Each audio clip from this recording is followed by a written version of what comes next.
Hello दोस्तों, आपका स्वागत है स्टडी विद आईएएस चैनल में। दोस्तों, कल की जो क्लास हुई थी वो विश्व के औद्योगिक प्रदेश को लेकर हुई थी और आज की दोस्तों मैं क्लास शुरू करने जा रहा हूँ विश्व के खनिज संसाधनों को लेकर।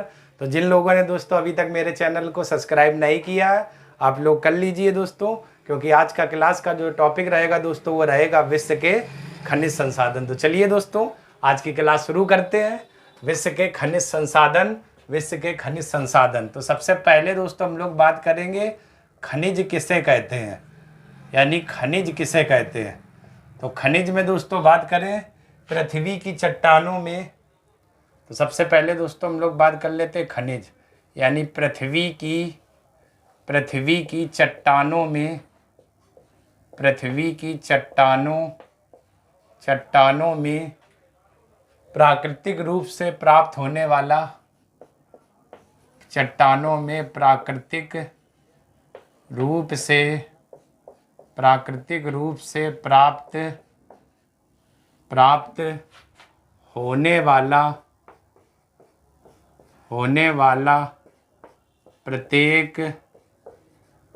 वाला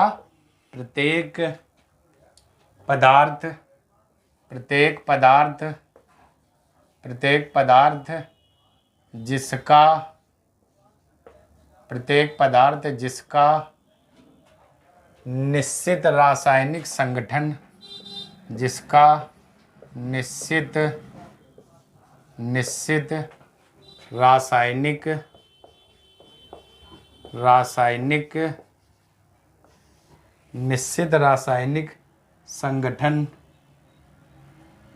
रासायनिक संगठन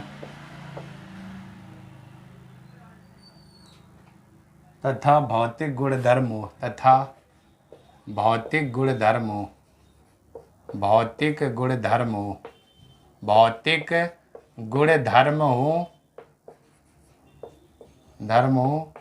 खनिज कहलाता, भौतिक गुणधर्म हो खनिज कहलाता है।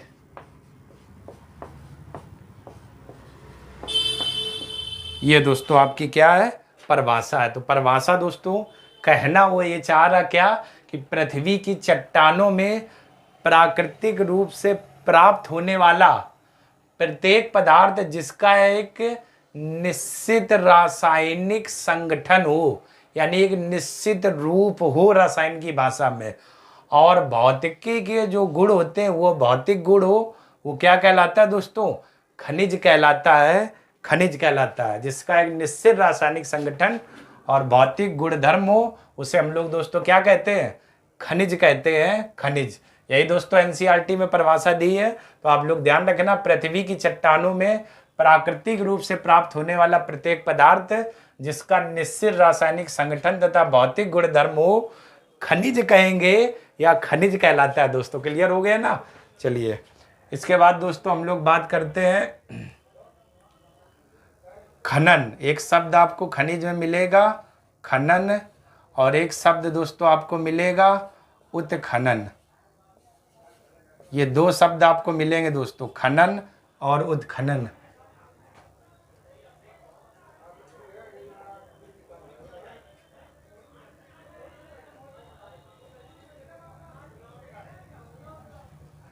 ठीक है दोस्तों। तो खनन का मतलब होता है जब खुदाई गहराई में की जाती है, जब खुदाई गहराई में की जाती है,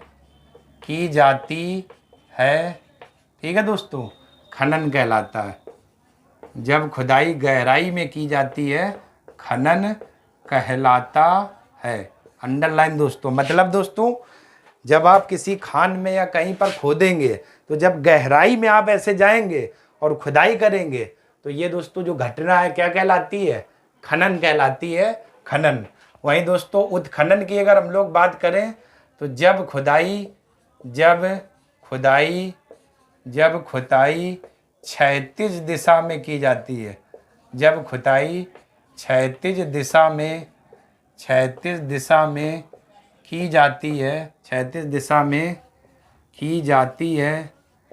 जाती है, उत्खनन कहलाता है, उत्खनन कहलाता है।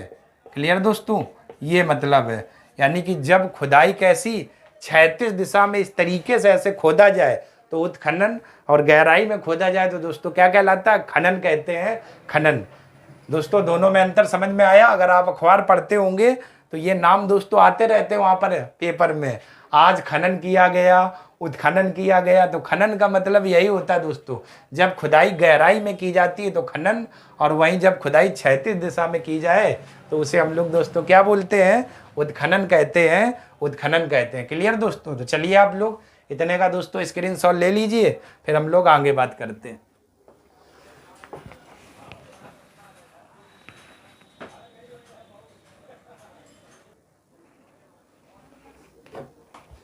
चलिए दोस्तों, अब हम लोग बात कर लेते हैं खनिजों के प्रकार। ठीक है ना दोस्तों, खनिजों के प्रकार के बारे में। तो यहाँ पर दोस्तों हम लोग बात करेंगे अब खनिजों के प्रकार। ठीक है दोस्तों, खनिजों के प्रकार को लेकर बात करते हैं। तो खनिज के प्रकार में दोस्तों पहला जो हम खनिज की दोस्तों बात करेंगे, पहला, तो उस खनिज का नाम है दोस्तों धात्विक खनिज। ठीक है ना, क्या है? धात्विक खनिज। पहला जो दोस्तों हमारा प्रकार रहेगा वो खनिज का नाम है, क्या है? धात्विक खनिज।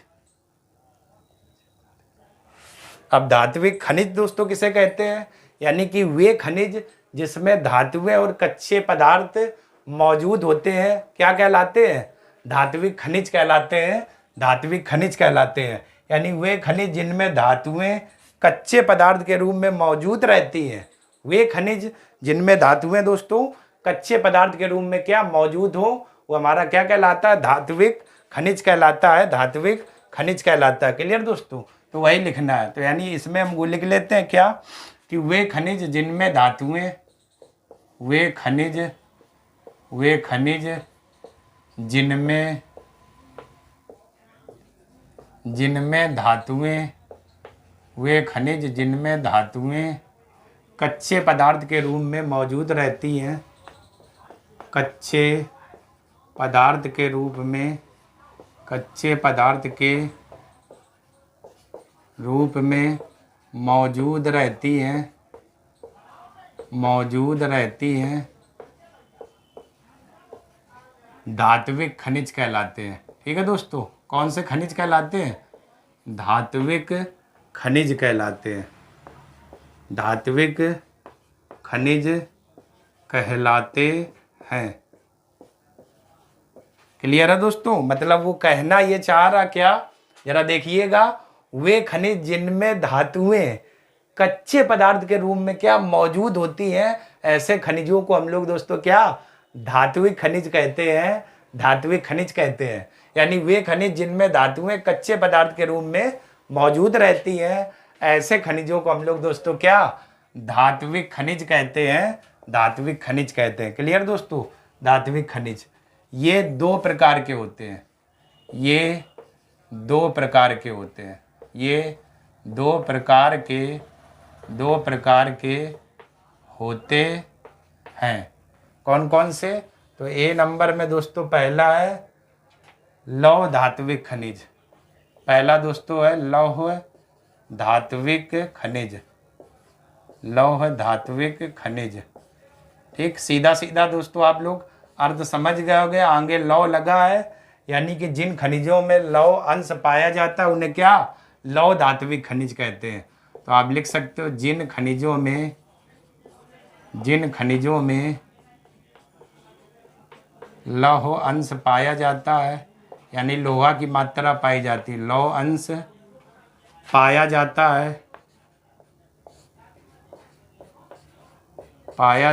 है, लौह धात्विक खनिज कहलाते हैं, लौह धात्विक खनिज कहलाते हैं, खनिज कहलाते हैं। ठीक है दोस्तों? दूसरा आपका प्रकार जो इसमें रहेगा धात्विक खनिज में, वो दोस्तों हो जाएगा अलौह धात्विक खनिज, अलौह धात्विक खनिज। अलौह धात्विक खनिज। इसमें दोस्तों अगर बात करें इस प्रकार, इसमें लौह अंश की मात्रा नहीं पाई जाती, इसमें लौह अंश की मात्रा नहीं पाई जाती है। ठीक है दोस्तों, नहीं पाई जाती है।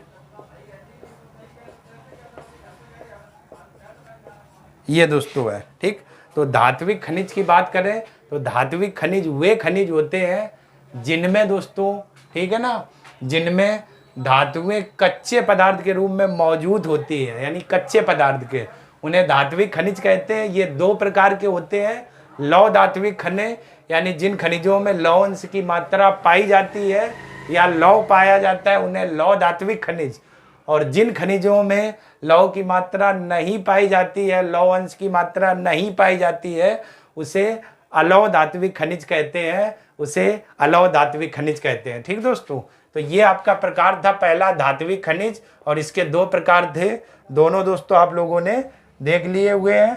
ठीक है ना। अब दोस्तों हम लोग बात करते हैं अधात्विक खनिज को लेकर, लेकिन उससे पहले दोस्तों आप लोग इतने का स्क्रीनशॉट ले लीजिए, फिर आगे बात करते हैं।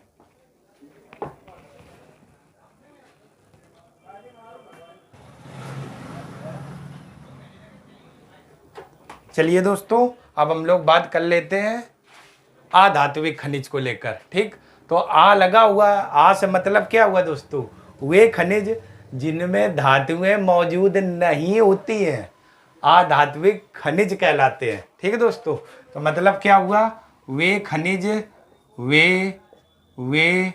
वे खनिज जिनमें धातुएं मौजूद नहीं होती हैं, जिनमें धातुएं मौजूद नहीं होती हैं, जिनमें धातुएं मौजूद नहीं होती हैं अधात्विक खनिज कहलाते हैं, अधात्विक खनिज कहलाते हैं, अधात्विक खनिज कहलाते हैं। ठीक है दोस्तों, यानी कि वे खनिज जिनमें धातुएं मौजूद नहीं होती हैं क्या कहलाएंगे, अधात्विक खनिज कहलाते हैं। जैसे में दोस्तों अगर हम लोग बात करें जैसे, तो जैसे में जरा देख लेते हैं कौन कौन से वो खनिज होंगे। तो जैसे में दोस्तों पहला है नाइट्रेट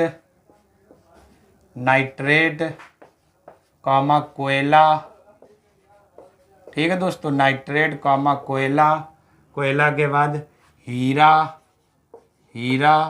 हीरा के बाद दोस्तों जिप्सम के बाद दोस्तों गंधक। ठीक है दोस्तों, गंधक के बाद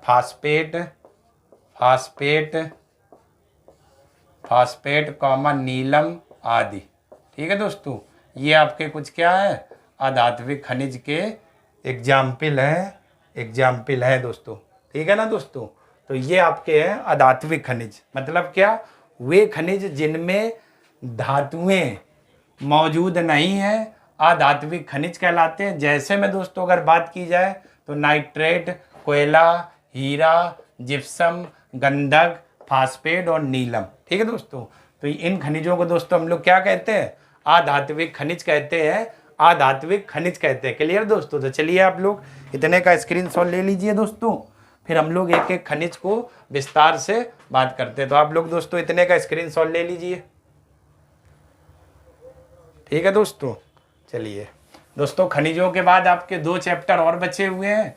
एक दोस्तों आपका बचा हुआ ज्वार भाटा, और एक दोस्तों आपका बचा हुआ है विश्व की कृषि। और फिर दोस्तों हम लोग आ जाएंगे अपने बहुत इंपॉर्टेंट चैप्टर, उस चैप्टर का नाम होगा दोस्तों भौतिक प्रदेश, यानी कि महाद्वीपों पर चर्चा करेंगे। ठीक है दोस्तों, तो चलिए दोस्तों अब हम लोग पहला जो खनिज है उस पहले खनिज पर बात करते हैं, लौह अयस्क। ठीक है दोस्तों, पहला खनिज हमारा कौन सा, लौह अयस्क, जिसे हम लोग दोस्तों क्या बोलते हैं, आयरन कहते हैं, आयरन। तो दोस्तों यहाँ पर पहले बात करते लेते हैं, लोहा एक धात्विक खनिज है, मतलब इसमें धातुएं मौजूद होती हैं। लोहा एक धात्विक खनिज है। धात्विक का मतलब दोस्तों ऐसे खनिज जिनमें धातुएं मौजूद होती हैं, ठीक है ना। तो लोहा एक धात्विक खनिज है। यह पृथ्वी की आंतरिक परतों में यह पृथ्वी की आंतरिक परतों में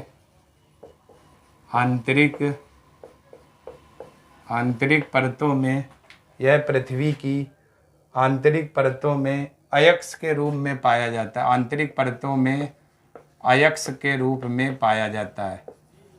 अयस्क के रूप में पाया जाता है। अयस्क के रूप में पाया जाता है। ठीक है दोस्तों, यानी एक धात्विक खनिज है लोहा, इसमें धातुएं पाई जाती हैं और यह पृथ्वी की आंतरिक परत होती है, उसमें दोस्तों किसमें, अयस्क के रूप में पाया जाता है। अगले पॉइंट की बात करें दोस्तों, लौह अयस्क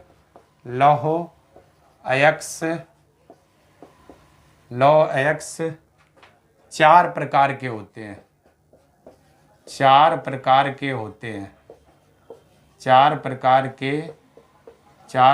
के होते हैं। और वो दोस्तों चार प्रकार के कौन से, एक आपने नाम सुना होगा मैग्नेटाइट। दूसरा दोस्तों आपने नाम सुना होगा हेमेटाइट। ठीक है दोस्तों। अगला आपने नाम सुना होगा लिमोनाइट।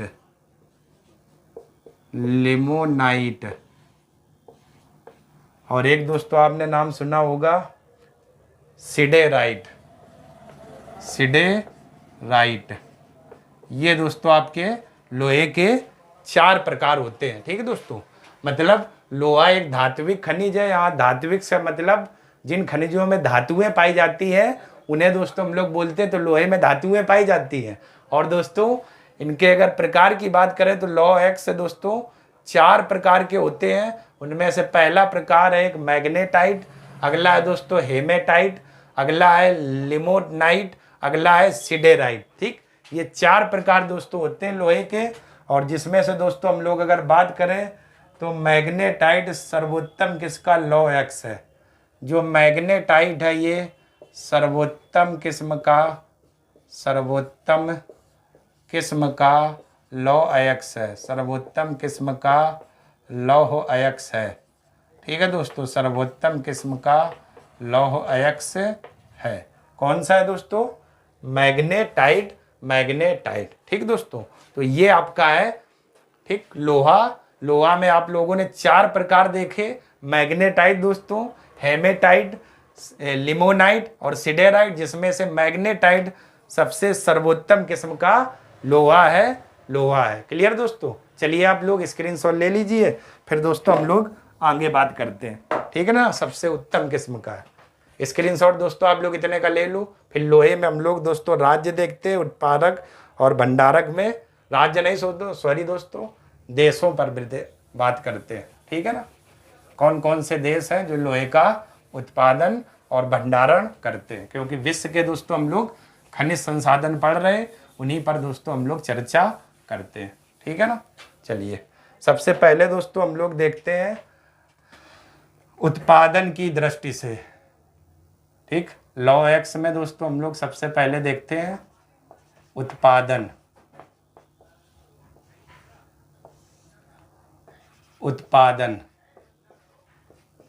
उत्पादन की दृष्टि से। तो विश्व में लौह का सर्वाधिक जो उत्पादन दोस्तों करता है वो करता ऑस्ट्रेलिया। ठीक, ऑस्ट्रेलिया के बाद दोस्तों अगला देश आपको मिलेगा ब्राज़ील। ठीक है ना, ब्राज़ील के बाद दोस्तों अगला आपको मिलेगा चीन। ठीक, चीन के बाद दोस्तों स्थिति रहेगी भारत की।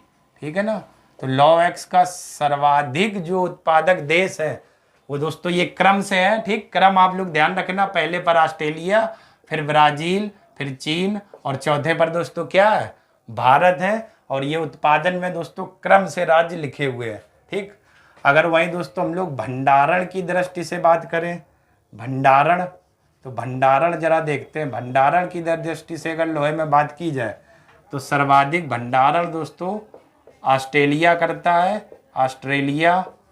ऑस्ट्रेलिया के बाद दोस्तों दूसरे नंबर पर आपका देश है, ठीक है ना, ब्राज़ील। ब्राज़ील के बाद दोस्तों अगला है आपका रूस, ब्राज़ील, रूस, ठीक। और रूस के बाद दोस्तों आपका रहेगा चीन। तो ये दोस्तों भंडारण की दृष्टि से, भंडारण मतलब भंडार में इकट्ठा करना, सर्वाधिक जो भंडारण किया जाता है। और ये उत्पादन की दृष्टि से ये सब दोस्तों क्रम से लगे हुए लॉ एक्स में। तो उत्पादन में ऑस्ट्रेलिया, ब्राज़ील, चीन, भारत, ये क्रम से है। और भंडारण में दोस्तों ऑस्ट्रेलिया, ब्राज़ील, रूस, चीन, ठीक। ये भंडारण की दृष्टि से है। इसके बाद दोस्तों हम लोग देख लेते हैं विश्व के प्रमुख लॉ एक्स क्षेत्र। तो देश और क्षेत्र, विश्व के प्रमुख लॉ एक्स क्षेत्र, तो देश और क्षेत्र कौन कौन से इनके लॉ एक्स के क्या क्षेत्र हैं विश्व में। तो सबसे पहले दोस्तों हम लोग बात करते हैं यूएसए यानी कि अमेरिका। तो अमेरिका में दोस्तों बात करें तो आपको एक मिलेगी मेसाबी रेंज, अमेरिका का दोस्तों मेसाबी रेंज, ये लॉ एक्स के लिए प्रसिद्ध है। दूसरा दोस्तों आपका मिलेगा अलबामा, ये भी दोस्तों अमेरिका का है, लॉ एक्स के लिए प्रसिद्ध है, अलबामा। अगला दोस्तों है पेंसिल्वेनिया, ये भी दोस्तों अमेरिका का है। और किसके लिए क्षेत्र प्रसिद्ध है? लॉ एक्स के लिए पेंसिल्वेनिया। तो यूएसए के दोस्तों कौन कौन से हैं? एक आपका मेसाबी रेंज, दूसरा दोस्तों अलबामा, अगला दोस्तों पेंसिल्वेनिया। और ये सभी क्षेत्र विश्व में लॉ एक्स के लिए प्रसिद्ध है। और ये क्षेत्र दोस्तों कहाँ पर है? यूएसए में। इसके बाद दोस्तों अगला देश हमारा रहेगा ब्राज़ील। तो ब्राज़ील में दोस्तों अगर हम लोग बात करें तो ब्राज़ील में दोस्तों है इताबीरा पहाड़ी, जो किसके लिए प्रसिद्ध है दोस्तों? लॉ एक्स के लिए प्रसिद्ध है। तो ब्राज़ील की इताबीरा पहाड़ी लॉ एक्स के लिए दोस्तों प्रसिद्ध है, ठीक। इसके बाद दोस्तों हम लोग बात करें दक्षिण अफ्रीका की। तो दक्षिण अफ्रीका में दोस्तों आपका जो क्षेत्र रहेगा वो दोस्तों उस क्षेत्र का नाम है ट्रांसवाल। ये दक्षिण अफ्रीका का क्षेत्र है और लॉ एक्स के लिए दोस्तों क्या है? प्रसिद्ध है। इसके बाद दोस्तों हम लोग चीन की अगर बात करें, चीन में दोस्तों आपका है मंचूरिया क्षेत्र, लॉ एक्स के लिए प्रसिद्ध है। फिर है दोस्तों आपका सांसी, ठीक, ये भी लॉ एक्स के लिए प्रसिद्ध है। फिर है दोस्तों आपका शांतुंग, ये भी लॉ एक्स के लिए प्रसिद्ध है चीन का। और आखिरी दोस्तों हम लोग बात करें रूस।